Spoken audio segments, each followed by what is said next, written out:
All right, everybody. Hello there. I'm really thrilled to be joined by Dick Toffel. He led ProPublica, founded and led ProPublica from 2007 to 2021. ProPublica launched into a world that was already full of great journalism, and still he managed to lead this startup to, like gobs of Pulitzer Prizes, Peabody Awards, Emmys. I mean, really remarkable, remarkable thing to do in the world of journalism. He didn't do this out of the blue. He had experience at the Wall Street Journal in leadership roles for years. He's won just about every prize an adult can win for contributions to the journalism industry. And among other things, and we've talked about this before on my radio show, the American Journalism Project, where he is an important advisor helping to save local journalism around the country. He's also the author of a very thoughtful Substack newsletter called Second Rough Draft. And he's written a bunch of books, maybe even one about Babe Ruth, if I read that correctly. That's correct. Yeah, that's fabulous. Well, welcome. It's so nice to talk to you. No, thank you for having me. It's great to be here. Yeah, I have so many topics I want to talk to you about, and I'm not sure which order is best, but maybe I'll start with what you wrote and I read this morning, your sort of newest piece, because it's just so hard to get your arms around, which is like, how do Americans consume information? What's a news source? What isn't a news source? And how do we think about that in the world we're in? Yeah. So the point I was trying to make this morning, Edwin, is that I think in the news business, people have been thinking too much about news sources being limited to news organizations. And on the other end of on the receiving end, it's obviously not that way. I mean, just this week, right, is Jimmy Kimmel a news source? I think the answer has to be, for a certain number of people, absolutely yes. Oh, yeah. Is Joe Rogan a news source? Is the screen in your elevator that gives you the news a news source? If you look at it, it sure is. And is your weather app a news source of a sort? On our corporate websites and our government websites. So, from the perspective of the news business, which is how I try to think about it, I think we need to really open up our minds and remember it's not just us and the other news outlets who are in the news business from the consumer end. It's wherever they get information they consider news. So let me add a third element to that and ask you about it, because news consumers and news producers are the two that you talked about. But there are people who want to make news too. So I'm thinking from the political perspective, Yep. The political world has gone a long way to being responsible for journalism not being the main source of news. And we can deliver our news in a lot of ways. We can go on Joe Rogan. We can make news on our own. And, we can, and somehow the benefit that comes from trained journalism is being eroded in a world where the people who want to make news can pick whatever source they want, whatever platform they want, with whatever person they want to make that news. Yeah, I must say, first of all, I don't think the people in politics have been leading this. I think they've been following it, right? And some have been following it more rapidly than others. Yeah. So that's a thing, right? I mean, you either wake up to the way the world is changing or you don't. And the people who wake up to the ways the world is changing sooner usually get a benefit. Yep. So that's one thing. The second thing is, I actually have more faith in the consumers, that they ask often or ultimately the right questions themselves.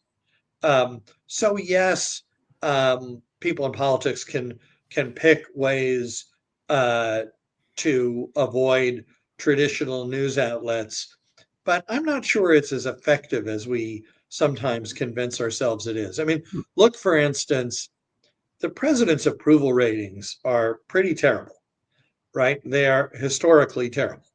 He's at roughly 40% approve of his job performance. So one way to think about that, and which is worse than anybody except his own first term, and now it's getting close to that. Yep. So what does that mean? Well, first of all, it means 40% still approve of the job he's doing. Good for him. It also means, however, that literally 1 in 5, roughly, of the people who voted for him do not approve of the job he's doing. So where are they getting that?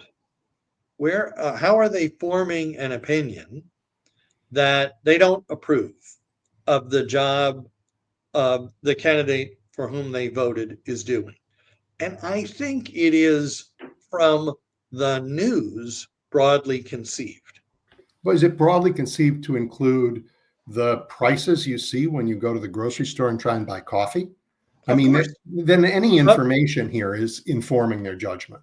well, of course, right? But that Mhm. that is as it should be, right? I Yeah, mean, I you agree. know, right? I mean, if we start living in a world where don't believe what you see at the grocery store, only believe what you read in Pravda, that's not a good world. No, it's not a good world. Um, and so, sure.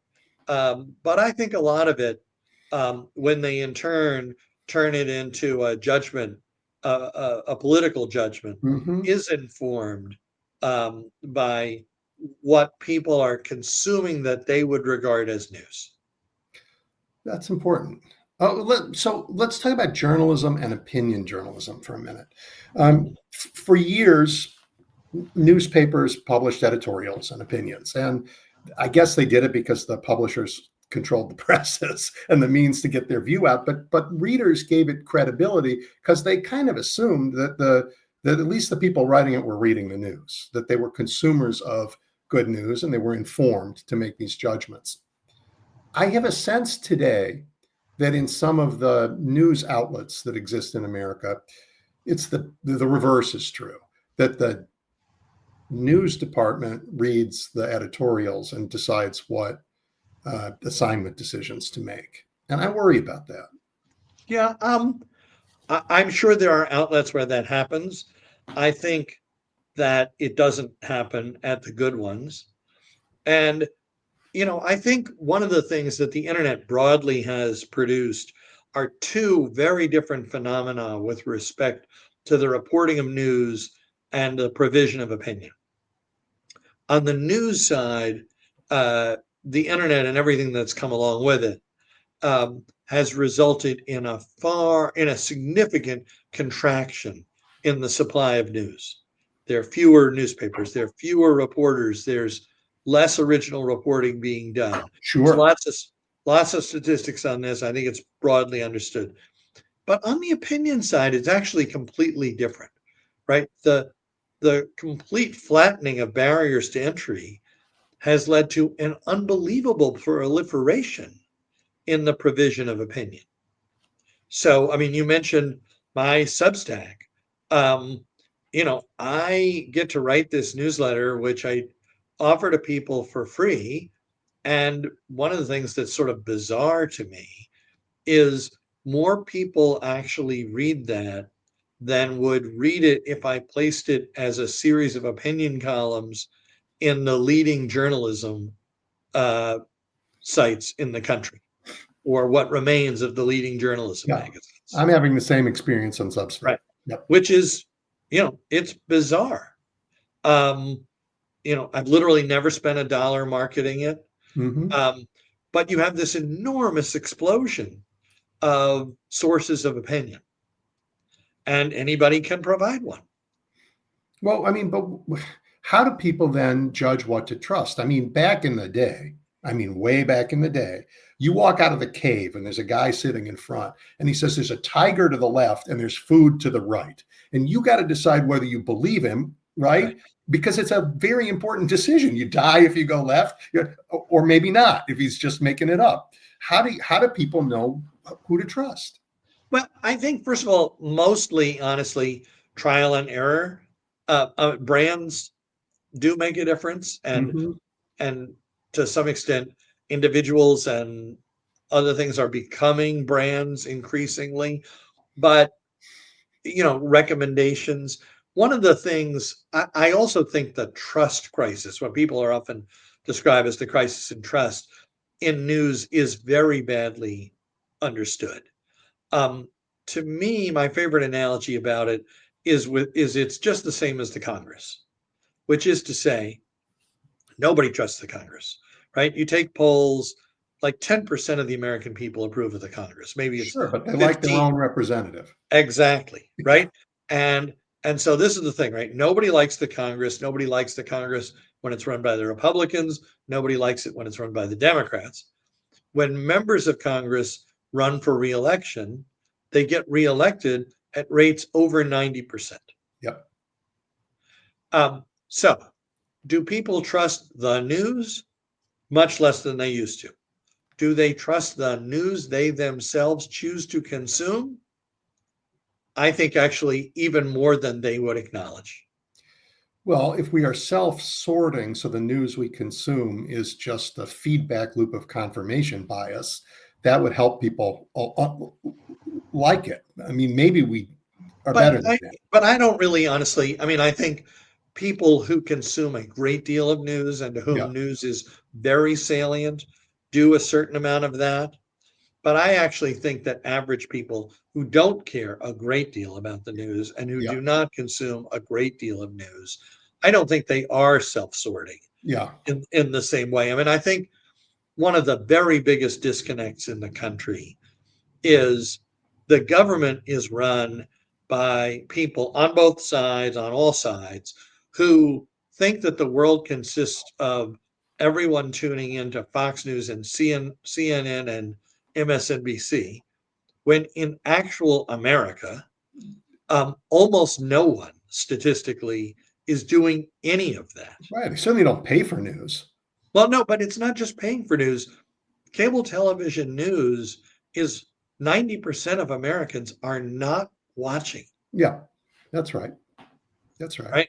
So if the people who are running public affairs in this country are living in a world that is fewer than 10% of the people, and more than 90% of the people are living in a different world, Hmm. that is a big part of how we get these disconnects. Yeah, yeah.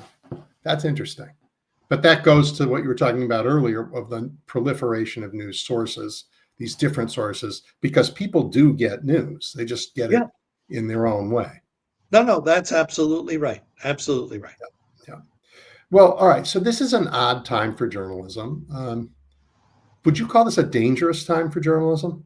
Oh, I think I think it's a dangerous time for the country. Yeah. Um, I think it's a dangerous time for almost all of our constitutional guarantees, and a free press and free speech are among the most important constitutional guarantees.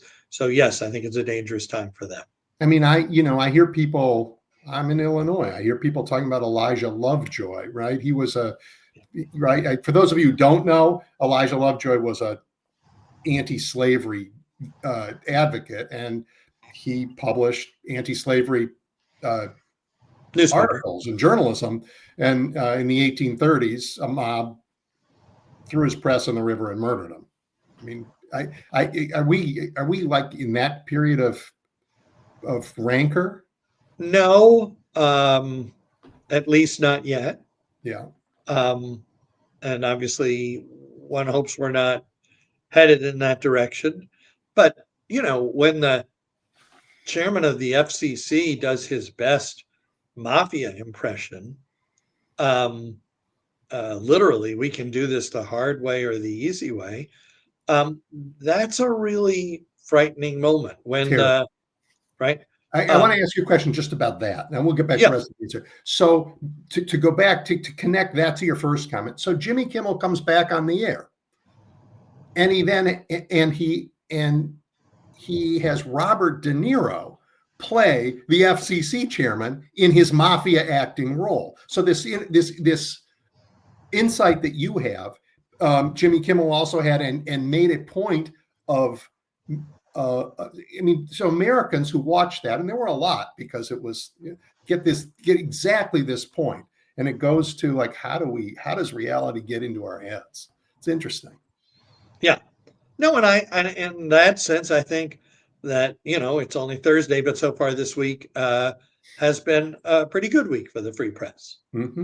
Um, for whatever reasons, probably the flip side of the craven reasons that it folded on Kimmel, Disney found its courage, um, and he got to say what he wants to say, and the president gets to insult him back, and that is the way the country should be.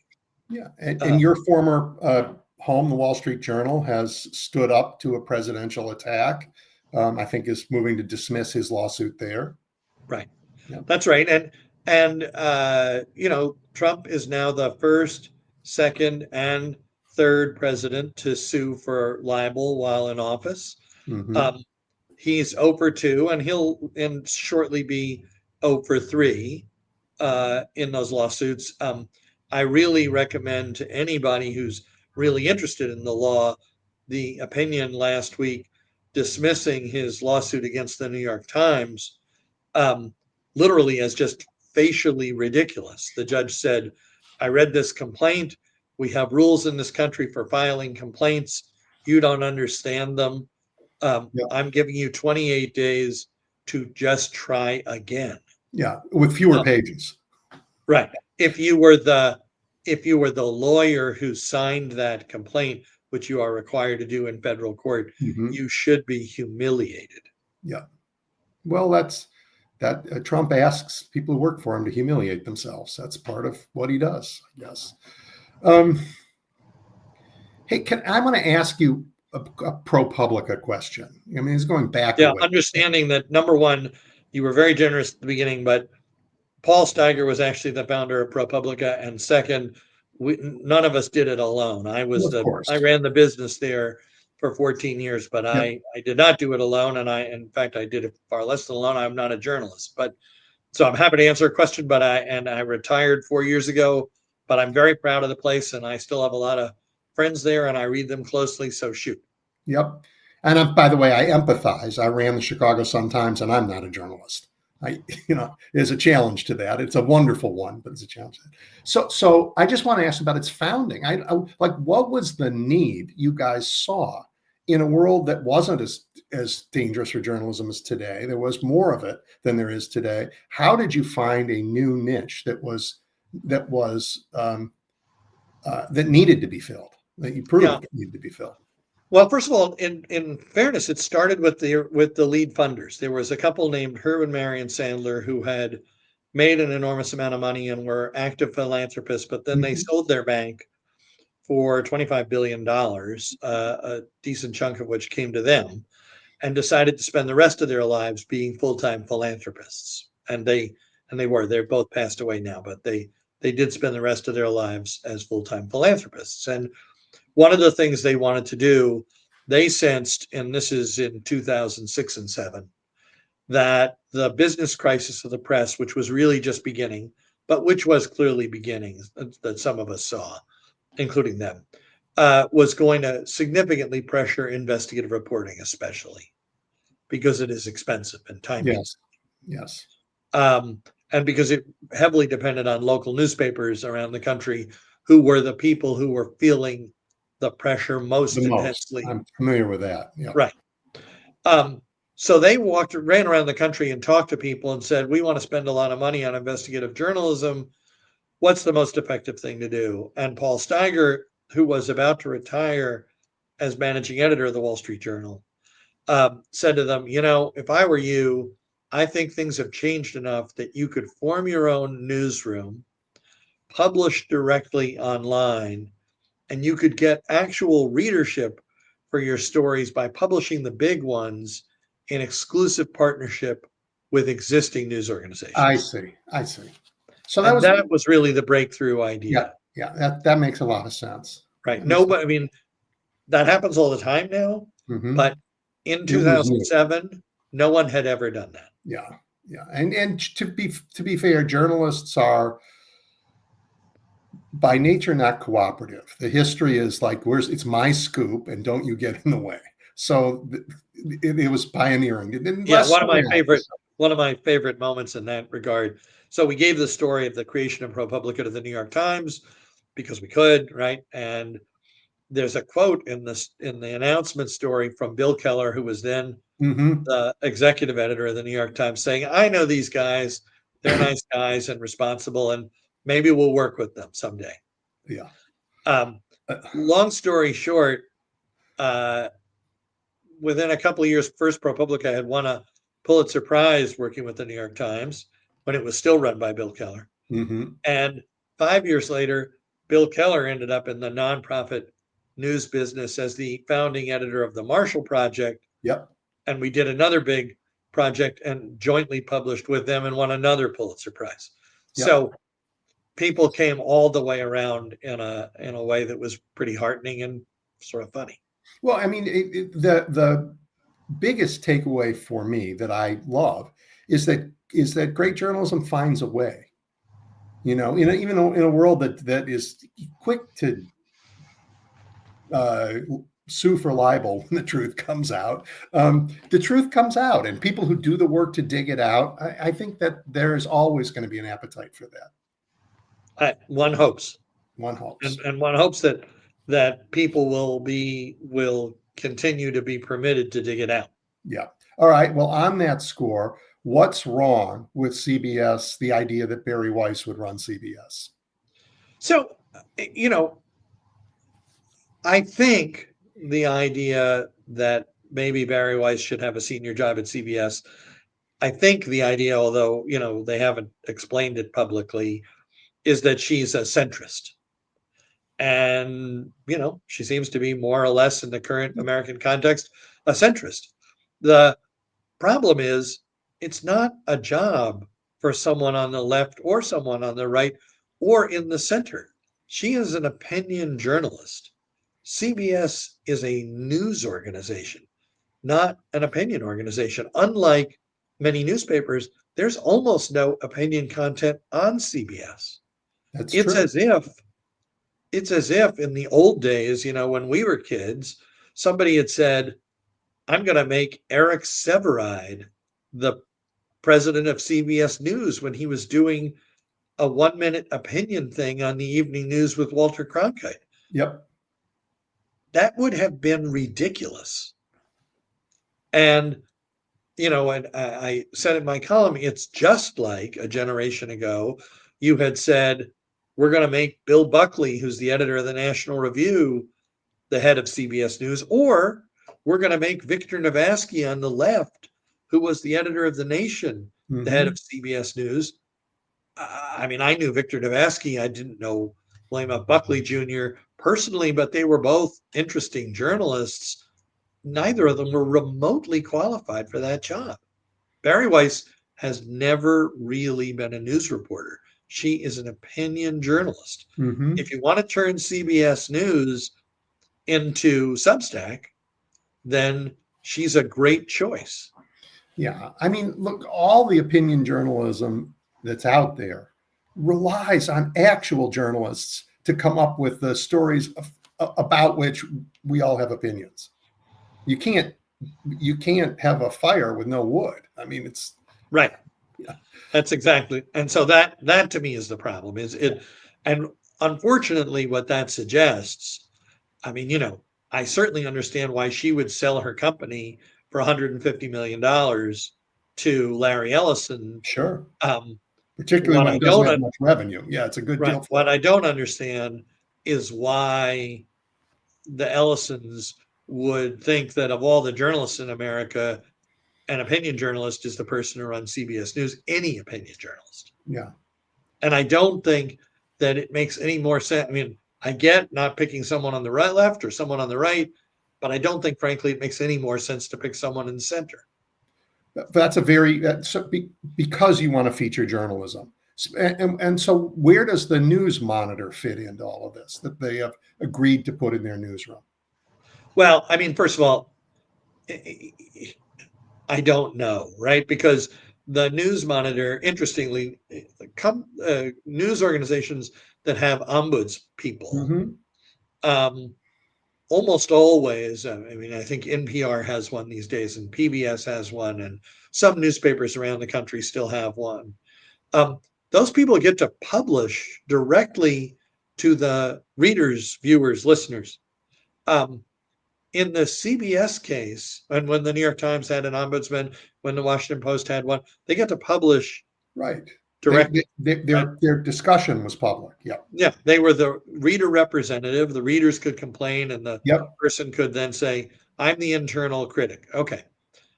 At CBS, the rules of engagement that they've explained in hiring this guy, who also, by the way, has no experience in journalism, um, is that he is going to report only internally to management.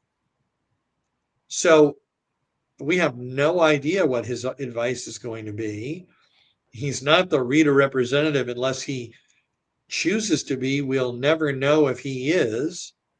Um, I mean, that just to me is, you know, we decided we wanted to bring some internal pressure to bear on people, and this was our mechanism. Yeah. That's frightening. Well, CBS had a long and great run. I'm glad that, as we've said, there are a lot of sources of news and had a long and great run. Well, let's talk about building trust. Something that, in my experience, local journalism builds both community and trust. If I said, Dick, open a restaurant, on Lexington Avenue, people could go and see it with their own eyes, right? It's affirming of reality in some ways. But with the nationalization of journalism, that's less true. It's a little more abstract. And so how do you build trust? Well, I mean, I think things that are a move are always a little less true. I mean, it'll be a little less, they're harder to relate to, but Confirmable. not Yeah. less true, but they're harder to relate to. Yeah. But, to me, the biggest way you build trust in the modern world is with transparency. Mm-hmm. The more you tell people about how you do your work, the more you show your work. Um, saying where you went to do a story, saying who you talked to, showing the documents that lead to your conclusion, Mm-hmm. um, you know, including video where it's relevant, including audio where it's relevant. All of that tends to build trust. And then I think readers do, and readers, listeners, viewers, again, they do keep track informally in their own heads of who steered me right over time and who has not. Yeah. Yeah. Um, so the Wall Street Journal says a month or two ago, um, Trump gave this sort of titillating or Yeah. silly, honestly, but sort of whatever, drawing to Epstein for his birthday, right? Um, but for whatever reason, in terms of their agreement with whoever told them about this, they couldn't show it to you at first. They described it quite thoroughly, a little bit moderately in retrospect. Yes. Trump says never happened.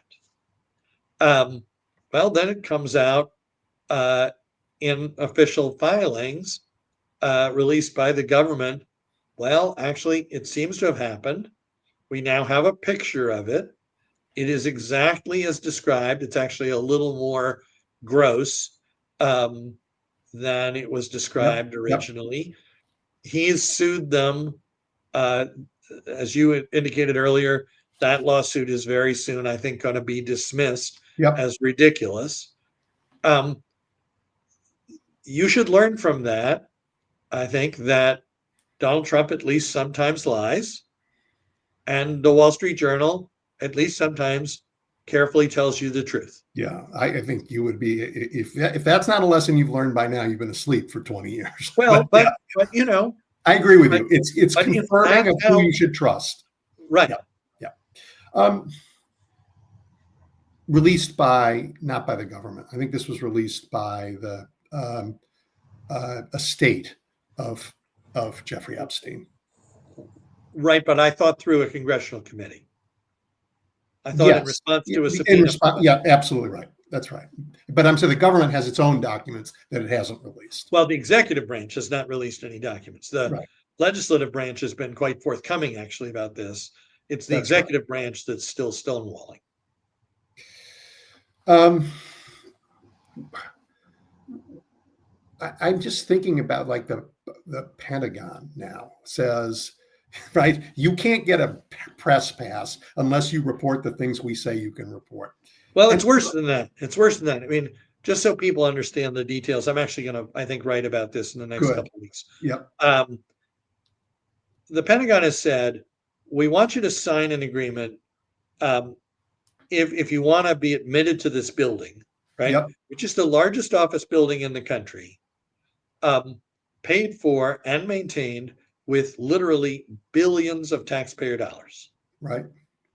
You can't come into the largest office building in the country that you paid for um, unless you agree in writing that you won't publish any classified information. Now, first of all, that's ridiculous because most disclosures of classified information occur when they are leaked by the government. Right. Um, Second, uh, you can't publish any non classified information unless we have specifically approved it. Yep. So, even if it's not a secret, even if its disclosure would not damage the national security, according to us, you may not publish it unless we give you permission to. That literally is the same rule of engagement that they have in the Kremlin Yep. and in Beijing. Yep. And well, these are role models. So I think this is maybe good news in some way. And here's why. I think journalists, they're great journalists, but a lot of journalists are lazy and report what they say. And they go to these, they get their press pass, they go in and they just say, oh, today the president said, today Pete Hegseth said. What they say are lies.